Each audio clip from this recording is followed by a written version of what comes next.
It's 15 minutes past the hour right now, and we're getting some breaking news, some unfortunate news out of Libya that a U.S. warplane has actually crashed in a Libyan field.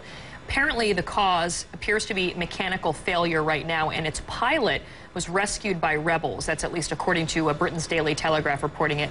Again, the plane that went down, an F-15E Eagle, and again, it appears to be mechanical failure that brought this plane down. Thankfully, though, the pilot appears to be okay, actually rescued by rebel forces in Libya. We're getting a lot of this news from a correspondent who was on the ground. You're taking a look at an F-15 Eagle right there. It's an F-15 Strike Eagle. That is one of the planes. It's a plane like the one that has gone down in Egypt. Apparently, as Kieran said, the pilot is alive and has been rescued by rebels. We're still trying to get more details on this right now. We're joined by Major General James Spider Marks, retired from the U.S. Army. He was a former commanding general of the U.S. Army Intelligence Center. General Marks, thank you for joining us. Thank you. This is exactly what some said would happen. Had to expect it. You have to expect this kind of thing to happen, but in a place where we don't have control on the ground, what are the implications? In this case, we have reports that he's been rescued by the rebel forces. That would be good news, but this is a fear that we're going to have to face. Clearly, this is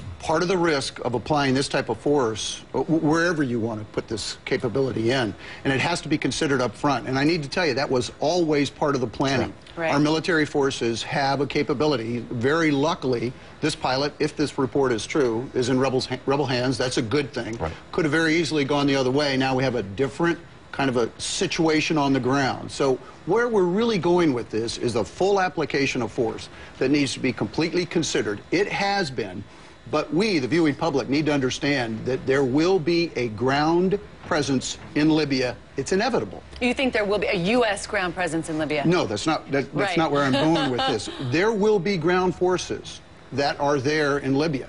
And I think it's not a stretch to imagine that right now there are probably U.S. Special Ops forces on the ground right now. I'd have to admit that that makes sense. What is their end game if they are there? And what is the end game for the United States? The president says, yes, we want Gaddafi out, but we have a UN resolution that's very specific. It doesn't even go as far as supporting the rebels. It's only about protecting civilians. Let me get above my pay grade and into the strategic and political realm here.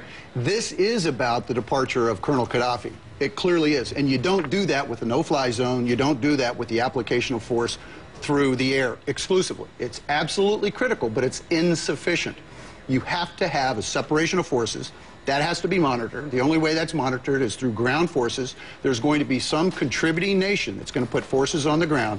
But as I said, it wouldn't be a stretch to identify U.S. forces, Special Ops forces in some form on the ground right now. So this is, again, this breaking news that just came out that this F-15 had suffered mechanical failure, went down in Libya. What we're hearing right now, and tell me if it's different because this is just coming in, is that it looks like he was rescued by rebel forces. But are we prepared, and is the nation sufficiently prepared for this to go a different direction? I mean, it's very easy to say 80, missions were flown, tomahawks were hit, targets were hit, and there's been no deaths of either our forces or civilians. To date, it's very antiseptic, isn't it? Now all of a sudden you get a human face in there. You've got a pilot, he's on the ground, hopefully he's been rescued by friendly forces, and you can drag him away and he'll be fine, and that's wonderful. That's a great outcome. But that's based on hope.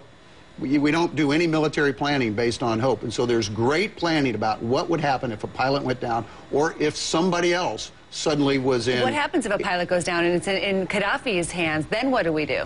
Well, one of two things depend upon the situation. If it's right after capture and you've got the capability available, you might be able to extract and capture that guy.